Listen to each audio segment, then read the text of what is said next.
KGF वाली बहू। निर्मला जी के बेटे सुमित की शादी नव्या के साथ हो गई और निर्मला जी बहुत खुश थी क्योंकि बहू रानी दिखने में बहुत खूबसूरत थी और नेचर भी अच्छा था। निर्मला जी का बहुत अच्छे से ख्याल रखती थी, कभी किसी से झगड़ा नहीं करती थी।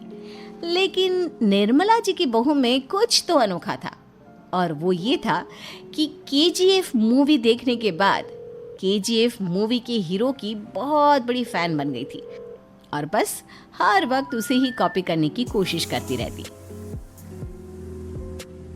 बस एक यही आदत की वजह से निर्मला जी को कभी कभी उस पर गुस्सा आ जाता। बाकी सब कुछ ठीक था।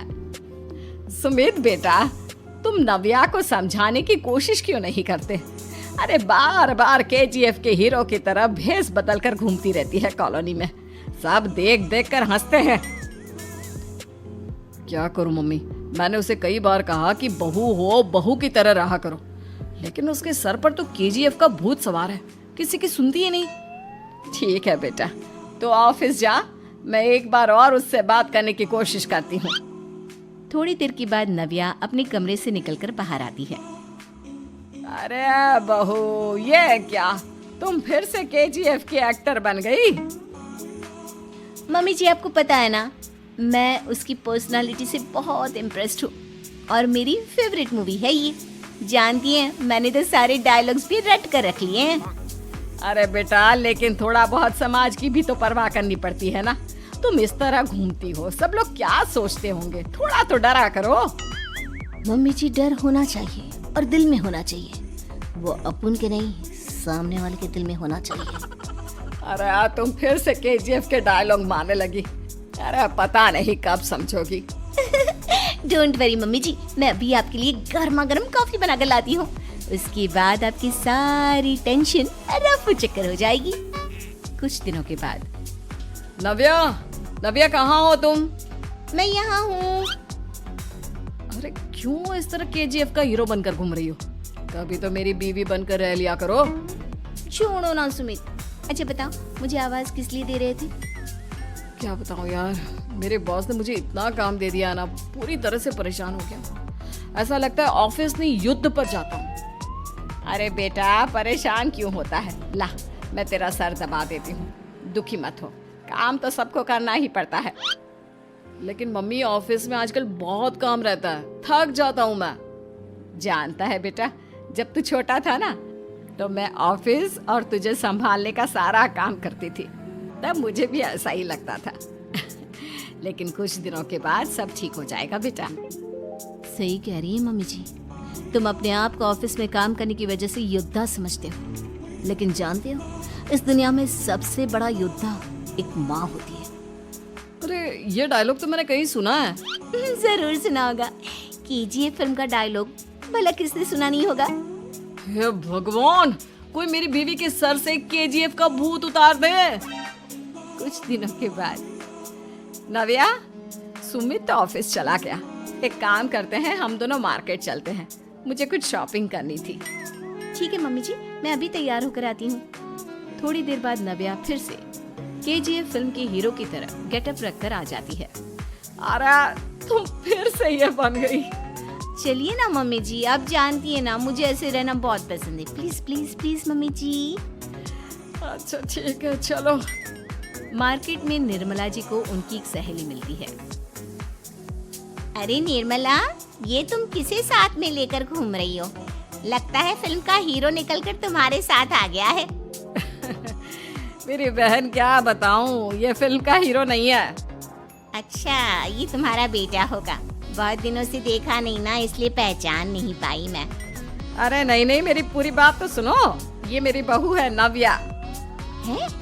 लेकिन दिखने में तो ये बिल्कुल केजीएफ के एक्टर की तरह नजर आ रही है। हाँ, वो क्या है ना, इसे इसी तरह रहना पसंद है। क्या बात है बहू, शहर में इस तरह घूम रही हो, तुम्हें बिल्कुल भी अजीब नहीं लगता? लोग तुम्हारे बारे में क्या कहेंगे? आंटी जी, जो शहर में रहने आता है ना, वो उसके बारे में सीखता है, और जो राज करने आता है ना, वो शहर को अपने बारे में सिखाता है। और मैं इस शहर को अपने बारे में सिखा रही हूँ। अरे ऐसा ही कुछ तो केजीएफ पिक्चर के हीरो ने भी बोला था ना अपनी फिल्म में। ये हुई ना बात, सही पहचाना आपने। केजीएफ फिल्म के हीरो का ही डायलॉग है ये।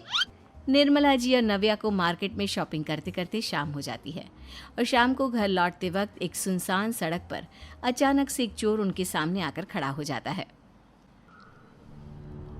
चुपचाप अपना सारा रुपया माल पैसा मुझे दे दो। क्यों दे दे पैसे? तुमने दिए क्या सामान खरीदने के लिए? ओए चुप कर। और इस तरह बहुरुपया बनकर क्यों घूम रहा है? अरे घूम रहा नहीं, घूम रही है, बहू है ये मेरी। लेकिन देखने में तो तुम्हारा बेटा जैसा लगता है। वैसे कुछ भी कहो, बेटा है बड़ा हैंडसम। अरे चुप कर, कहा ना बेटा नहीं बहू है मेरी, बहू है। अच्छा ठीक है, तो ऐसे कहता हूँ, तुम्हारी बहू बहुत हैंडसम है। ओए मिस्टर चोर, ज्यादा बातें बनाने की जरूरत नहीं है। चुपचाप यहाँ से निकलो, तुम्हें कुछ नहीं मिलने वाला। ऐसी बात है। एक मिनट रुको, ये देखो मेरे हाथ में गन है ना, गन। तुम दोनों का भेजा उड़ा दूंगा। नव्या लपक कर वो गन चोर से छीन लेती है। ट्रिगर पे उंगली रखने वाला हर कोई शूटर नहीं होता, और उनकी औकात उनको चाहने वालों के अलावा और कोई समझ नहीं सकता। क्या बोले रे? ये लाइन तो मैंने कहीं सुना है। अरे सुना होगा, जरूर सुना होगा, क्योंकि केजीएफ फिल्म तो सबने देखी है ना। मेरी बहू तो दिन में 4-4 बार देखती है, उसी का डायलॉग है ये। अरे वाह आंटी जी, बहुत कमाल की है आपकी बहू। चलता फिरता केजीएफ का एक्टर ही लगती है। एक काम करो, अब तुम यहाँ से चलते फिरते बनो, वरना तुम्हारी ये जो नकली गन है ना, इसी से नकली गोली चलाकर तुम्हारा नकली भेजा उड़ा दूंगी। चोर डर के मारे वहां से भाग जाता है। कुछ दिनों के बाद एक दिन सुमित नव्या से कहता है, नव्या, मेरे कुछ दोस्तों ने शहर के बाहर जो बड़ा सा गार्डन है ना, वहाँ पर गेट टुगेदर का प्लान बनाया है। तुम भी सही वक्त पर रेडी हो जाना, हम भी चलेंगे। रेडी होने में तो मैं माहिर हूँ, और आप तो जानती ही है ना मैं कैसे रेडी होती हूँ। नव्या प्लीज, इस बार मेरी बीवी की तरह बनकर तैयार हो जाना। केजीएफ का एक्टर फिर कभी बन लेना। नहीं सुमित, मैं तुम्हारे दोस्तों से पहली बार मिल रही हूँ। मैं अपना असली हुनर तो दिखाऊंगी ना उन्हें, ताकि उन्हें भी पता चले कि तुम्हारी बीवी बीवी नहीं, बल्कि एक बहुत फेमस फिल्म का स्टार है, स्टार। ठीक है, तुम्हारी जिद के आगे मेरी कहाँ चलने वाली है। और फिर सुमित अपनी बीवी को लेकर अपने दोस्तों के पास पहुंचता है। यह है मेरी पत्नी नव्या। अरे मुझे तो लगा ये तुम्हारा कोई नया दोस्त है। हाँ, मैं भी बहुत देर से सोच रहा था कि सुमित का नया दोस्त तो बड़ा हैंडसम है। आप लोगों को गलत फहमी हुई है, मैं इनका दोस्त नहीं बल्कि इनकी बीवी हूँ। अगर आप बीवी हैं तो बीवी की तरह क्यों नहीं रहती? आपको देखकर तो ऐसा लगता है जैसे सुमित अपनी किसी कॉलेज की फ्रेंड को लेकर घूम रहा है। अब क्या बताऊं यार, तुम लोग ही समझाने की कोशिश करो, मेरी तो कोई बात नहीं सुनती। अरे भाभी जी, ये तो बहुत बुरी बात है, रियली वेरी बैड। हमारे दोस्त को तो बीवी के साथ रहने की फीलिंग ही नहीं आती होगी। If you think I am bad, I am your dad. अरे भाभी जी, क्या कमाल का डायलॉग मारा है, मजा आ गया। आप तो एक्टिंग भी बहुत अच्छी करती हैं। हाँ, लेकिन बस एक ही इंसान की एक्टिंग करती है मेरी बीवी, केजीएफ के हीरो की, और उसी की तरह रूप बदल बदल कर घूमती रहती है। यार सुमित, तेरे तो मजे हैं, चलता फिरता सिनेमा हॉल तेरे संग चलता है। बेटा, मेरे कितने मजे हैं और कितने नहीं, ये तो मुझे ही मालूम है। ऐसा क्यों कह रहा है यार? सारा दिन डायलॉग सुनने को मिलते हैं, और बीवी एक हैंडसम दोस्त की तरह नजर आती है, और क्या चाहिए? क्या बताऊं भाई, कई बार रात को सोते वक्त जेब में नकली गन रखकर सोती है, और फिर झटके से मेरे सर पर गन तान के केजीएफ के डायलॉग मारती है। उस वक्त मेरी क्या हालत होती होगी, ये तो मैं ही समझ सकता हूँ ना। सुमित की बात सुनकर उसके सारे दोस्त जोर जोर से हंसने लगते हैं। कंचन के बेटे ऋषि की शादी कहीं नहीं हो रही थी। एक तो ऋषि मोटा, ऊपर से कमाई भी कोई खास नहीं, लेकिन कंचन को तो शौक था मॉडर्न बहू लाने का, और उसे एक दिन ऐसी लड़की मिल भी जाती है।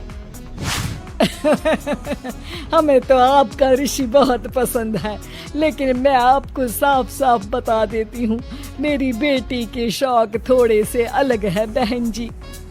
अरे बहन, हमें सब पसंद है, आपकी प्रियंका जैसी लड़की की तलाश मुझे कब से थी, जींस पहनकर अंग्रेजी में गिटर पिटर बोला करे। अरे बहन जरा सुन तो लो, मेरी बेटी के शौक क्या क्या है। अरे नहीं नहीं बहन, बस लड़की को देख लिया तो सब कुछ देख लिया। आप ना शादी की तैयारी करो, और वो जरा सामान की लिस्ट भी दी है ना मैंने। हाँ बहन जी, सारा सामान शादी से एक दिन पहले ही आपके दरवाजे आ जाएगा। मजा आ गया, मजा आ गया। अब तो बस आप शादी की तैयारी करो। प्रियंका के माता पिता के जाने के बाद कंचन का पति उससे कहता है, अरे भाग्यवान, तुम तो कुछ ज्यादा ही जल्दी दिखा रही थी शादी की। अरे बोलने तो देती, लड़की की माँ क्या बोलना चाह रही थी। अरे आप चुप रहिए जी, कुछ पता भी है आपको, बस मुफ्त में बोले जा रहे हैं। मेरी दोस्त शशि की बहू देखी, लंबी पतली और पढ़ी लिखी, हजारों में कमाई और संस्कारी भी। अरे पर जब वो मेरी बहू देखेगी तो जल भुन जाएगी। लेकिन तुम तो शादी ऋषि के लिए कर रही हो ना, या शशि के लिए? तुम्हारा लड़का कुछ कमाता भी नहीं है और शरीर भी भगवान की दुआ से फूलता ही जा रहा है। फिर बोले आप हैं? फिर बोले आप? मैंने कहा ना, प्रियंका जैसी जींस पहनकर अंग्रेजी झाड़ने वाली बहू किस्मत वालों को ही मिलती है। चुप रहिए आप। पति के लाख कहने पर भी कंचन ऋषि की शादी प्रियंका से करवा देती है। लेकिन प्रियंका जैसे ही घर में आती है वैसे ही जोर जोर से चिल्लाकर नाचने लगती है। आज मेरे यार की शादी है, आज मेरे यार की शादी है, अरे नाचो मां नाचो। आज मेरे यार की शादी है। कंचन, उसका पति और ऋषि ये देखकर हैरान रह जाते हैं। लग रहा है बहू को शादी की बड़ी खुशी है। हाँ हाँ, बहू क्यों नहीं, हम भी नाचेंगे। अरे नाचो नाचो जी, मुंह क्या देख रहे हो, चलो चलो नाचो, बहू कह रही है। कंचन ये कहकर प्रियंका के साथ नाचने लगती है। ऋषि और उसके पिता वहाँ से चले जाते हैं। अगले दिन कंचन अपनी सहेलियों को प्रियंका से मिलवाने के लिए घर बुलाती है, जहाँ शशि भी आती है। अरे शशि कैसी हो, मैं ना तुम्हें प्रियंका से मिलवाती हूँ। अरे सच में बहुत ही एडवांस सोच की लड़की है, कितने मॉडर्न ख्यालात है उसके, पता है तुम्हें? अरे हाँ कंचन, जरूर। बच्चों की शादी अच्छी ही होनी चाहिए, और वैसे भी तुझे तो शुरू से ही ऊंचे ख्याल की बहू चाहिए थी। तभी कंचन की सहेली कहती है, अरे कंचन बुलाओ ना प्रियंका को, हम भी मिल ले। अरे बहू प्रियंका, जरा बाहर तो आना। कई बार आवाज देने के बाद भी प्रियंका बाहर नहीं आती है तो कंचन को बुरा लग जाता है। वो उसे लेकर बाहर आती है, लेकिन ये क्या, प्रियंका लड़खड़ाती हुई बाहर आती है और उसके हाथ में शराब की बोतल होती है। हालांकि शराब पीना स्वास्थ्य के लिए हानिकारक होता है और ये हमारी किडनी के लिए बहुत ही खतरनाक है, लेकिन कंचन की बहू प्रियंका पूरे नशे में होती है। अरे इतने सारे लोग। ये कहकर वो शशि के पास जाती है। आंटी जी, पत्ते खेलेंगी, पत्ते।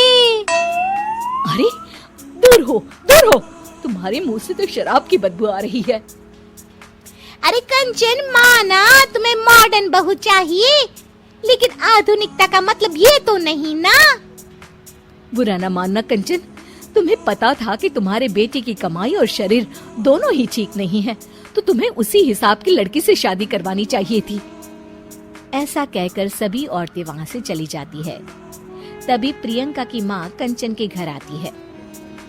अरे बहन जी, बड़ी चालाक निकली आप तो, बिना बताए अपनी पियक्कड़ बेटी मेरे लायक बेटे के गले में बांध दी। आय हाय, बड़ी आई बिना बताए। उस दिन जब मैं ये बात बता रही थी तो तुम तो सुनने को भी तैयार नहीं थी, अब भुगतो तुम।